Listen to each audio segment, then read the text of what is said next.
This channel does not promote any violent, harmful, or illegal activities. All content provided by this channel is meant for an educational purpose only. আর এবার নজর রাখবো কোচবিহারে, যে ছবি আমরা সিনেমায় দেখতে অভ্যস্ত সেই ছবি আমাদের দেখতে হচ্ছে আমাদের এই রাজ্যে। আচ্ছা বলুন তো, যারা দুষ্কৃতী তাদের সাহসটা কোথায় পৌঁছেছে?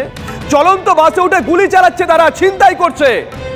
এক কথায় রীতিমতন বিপদ মাথায় নিয়ে পথে বেরোতে হচ্ছে আমজনতাকে। যাত্রী সুরক্ষা কোথায়? দেখুন প্রতিবেদন।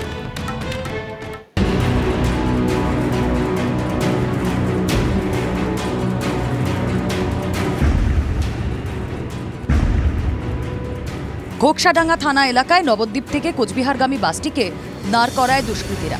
বাস চালককে মারধর, অভিযোগ গুলি চালিয়ে একটি পার্সেল ও যাত্রীদের কিছু জিনিসপত্র ছিনতাই করে দুষ্কৃতীরা। ওই দেখে ওরা শুট করলো, ঠিক আছে, আমি সেইটাকে ভয় পেয়ে চিৎকার করছিলাম। তো চিৎকার করার পর ওরা কুড়াল নিয়ে আমার একদম মুখের সামনে এলো, এসে বলছে যদি চিৎকার করো এখানেই মেরে দিব। তার ভেতরে যে কিছু কিছু বাচ্চা ছেলে ছিল, ওরা বাস থেকে জানলা দিয়ে ঝাঁপ দিছে পর্যন্ত। এরকম ড্রাইভারকে তো কুড়াল দিয়ে পর্যন্ত আঘাত করছে। এরকম একটা সিচুয়েশন আমি লাইফে কোনোদিন ফেস করিনি। এখানে ঠেকাতে গাড়ি সাইড করতে করতে ব্যাগ কোথায় আছে, ব্যাগ কোথায় কী আছে করতে করতে মানে করাবার নেই। আমাকে ধাক্কা দিলে আমি ই করলাম, ফটাফট গাড়িটা সাইড করতে, তখনও বুঝতে হচ্ছে কী হচ্ছে। ছিনতাইয়ের পরে বাস থামিয়ে অন্য গাড়িতে উঠে পালায় দুষ্কৃতীরা। না, আমার ড্রাইভারের ব্যাগ নিছে, ড্রাইভারের লাইসেন্স নিছে, ব্যাগের মধ্যে ছিল টাকা ছিল ড্রাইভারের, যা পকেটে রানিং পকেটে যা থাকে আর কি। ওই পার্সেল বা ব্যাগের মধ্যে ঠিক কি ছিল? তার জন্যই কি বাসে এভাবে আগ্নেয়াস্ত্র নিয়ে হামলা করলো দুষ্কৃতীরা? প্রশ্নের উত্তর খুঁজছেন গোয়েন্দারা। ঘটনাস্থলে পৌঁছন কোচবিহার পুলিশ সুপার দ্যুতিমান ভট্টাচার্য, উত্তরবঙ্গ রাষ্ট্রীয় পরিবহন সংস্থার চেয়ারম্যান পার্থপ্রতিম রায়। দিনে দুপুরে এভাবে ডাকাতির ঘটনায় নিরাপত্তা নিয়ে উঠেছে প্রশ্ন। ঘটনার পর থেকে জেলা জুড়ে জাতীয় সড়ক, রাজ্য সড়ক সহ বিভিন্ন এলাকায় নাকা চেকিং করছে পুলিশ। কোচবিহার থেকে সুমন কল্যাণ ভদ্রের রিপোর্ট, TV9 বাংলা। আরেকটা ছবি দেখায়, আইন শৃঙ্খলা দেখালাম তো, এবার একটু শিক্ষা ব্যবস্থার দিকে নজর রাখি। স্কুলে সরকারি পাঠ্য বইয়ের জোগান নেই, স্কুলে সরকারি পাঠ্য বইয়ের জোগান নেই, কিন্তু খোলা বাজারে চড়া দামে বিক্রি হচ্ছে বিনামূল্যের বই। কেন হঠাৎ পাঠ্য বই উধাও হয়ে গেছে? অন্তর তদন্তে বই পাড়ায় গেছিলাম আমরা। TV9 বাংলা দেখুন।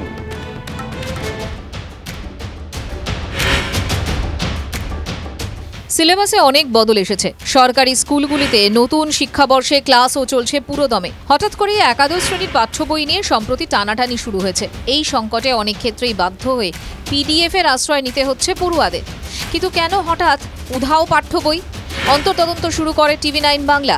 আমরা পৌঁছে যাই কলেজ স্ট্রিট বইপাড়ায়।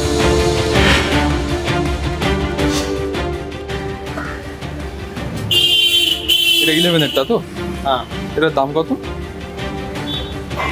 400। কত? 500। এই দুটোর দাম 500 টাকা? দাদা এই দুটো 500? এটা কি স্কুল থেকে দেয়? হ্যাঁ, গভর্নমেন্ট স্কুলে পড়ে কি ফোন করে আবার? গভর্নমেন্ট স্কুলে পড়ে? জানি না, আমাকে বললো 11-এর বাংলা বই লাগবে। কিনতে হবে বলে যাও, গভর্নমেন্ট স্কুলে রিসিভ করছি। বইপাড়ায় সরকারি পাঠ্য বইয়ের ভালোই স্টক। সেখানে উচ্চ মাধ্যমিকের বাংলার দুটি বইয়ের দাম 500 টাকা। খোলা বাজারে চড়া দামে বিকলেও স্কুলে পাঠ্য বইয়ের সংকট। নেপথ্যে কারণটা কি? সরস্বতী প্রেসের ছাপা করা বই সেটা বিক্রি হওয়াটা খুব ডিফিকাল্ট, সেটা আমাকে খোঁজ নিতে হবে। কিন্তু একটা অভিযোগ এসছে যে PDF থেকে প্রিন্ট আউট নিয়ে সেটাকে বাঁধিয়ে কলেজ স্ট্রিটে বিক্রি হচ্ছে। সেটা অন্যায়। আমরা ডেফিনেটলি যথাযথ জায়গায় সেটা রিপোর্ট করব। সরস্বতী প্রেস থেকে ছাপা হয় সরকারি বই। নিয়ম মেনে বিভিন্ন পর্যায়ে তা পৌঁছয় সরকারি স্কুলগুলিতে। তবে কি কারো হাত যশে খোলা বাজারে চলে যাচ্ছে বিনামূল্যের বই? বাসা বাঁধছে দুর্নীতি? সরস্বতী প্রেস থেকে ছাপা জিনিসের একটা লজিস্টিক্স রয়েছে, সেটা অত্যন্ত সিকিউরভাবে তাদের সেটা মেনটেন করবার কাজ করেন তারা। তাহলে সেখানেও নিশ্চয়ই কোনো লিকেজ হয়েছে, যে লিকেজটা না হলে সেই বই তাদের লজিস্টিক্সের বাইরে কখনো বেরোতে পারে না। স্কুলে সরকারি পাঠ্য বইয়ের সংকট নিয়ে শিক্ষা দফতরের ভূমিকায় প্রশ্ন উঠেছে। বই পাইরেসি এটা তো এখন একটা লবজ হয়ে গেছে। তা আমি উচ্চ শিক্ষা সংসদকে বলবো, উচ্চ মাধ্যমিক শিক্ষা সংসদকে, যে যাতে ওরা এটা একটা কোনো প্রিভেনশন নেয়। কারা বাজারে বিক্রি করছে দেখবেন সব তৃণমূলের নেতারা। দিদি তাদেরকে করে কমে খাওয়ার ব্যবস্থা করে দিচ্ছে, ভোটে কেটেছে, মারামারি করেছে, এবার করে কমে খাওয়ার ব্যবস্থা করে দিচ্ছে। নাও বই বেচো বাজারে, বই বেচো 2 নম্বরই করে। ছাপানো থেকে বিদ্যালয়ে পৌঁছানোর যে প্রক্রিয়া তাতেও দুর্নীতির ছোঁয়াচ। মুনাফা লুটতে কারা ঢুকে পড়ছে এই প্রক্রিয়ায়? শিক্ষা দপ্তর আশ্বাস দিচ্ছে এই পরিস্থিতির দ্রুত উন্নতি হবে, কিন্তু সেই আশ্বাসে আদৌ কি কাজ হবে, প্রশ্নটা থাকলো। ক্যামেরা পিকুর সঙ্গে সুমন, TV9 বাংলা, কলকাতা। দেখলেন তো, বিনামূল্যে সরকারি বই দেদার বিক্রি হচ্ছে খোলা বাজারে। আমরা TV9 বাংলা খবর করেছি দিনভর, আর আমাদের খবরের যে আপডেট খবর, বিধাননগর পূর্ব থানায় অভিযোগ উচ্চ মাধ্যমিক শিক্ষা সংসদের বড় খবর। আমাদের খবরের জের সুমন মহাপাত্র আমাদের সঙ্গে রয়েছেন টেলিফোনে। সুমন, সভাপতি জানিয়েছিলেন ব্যবস্থা নেবেন, ব্যবস্থা নিলেন বোধহয় তিনি।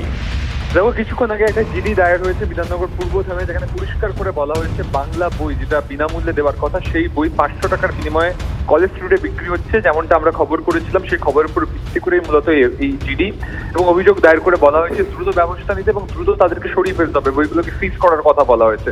আমরা সেই অভিযোগপত্র আমাদের স্ক্রিনে দেখাচ্ছি এবং চিরঞ্জীব ভট্টাচার্য সহ ব্রাত্য বসু তারা কিন্তু আমাদের খবর দেখার পরেই সিদ্ধান্তে এলেন এবং তারা পদক্ষেপ করলেন। ইতিমধ্যেই জিডি দায়ের হলো, এবার দেখার এই বই পাড়ায় রমরমা বিনামূল্যের বই 500 টাকা বিক্রি আদৌ বন্ধ হয়। ধন্যবাদ সুমন।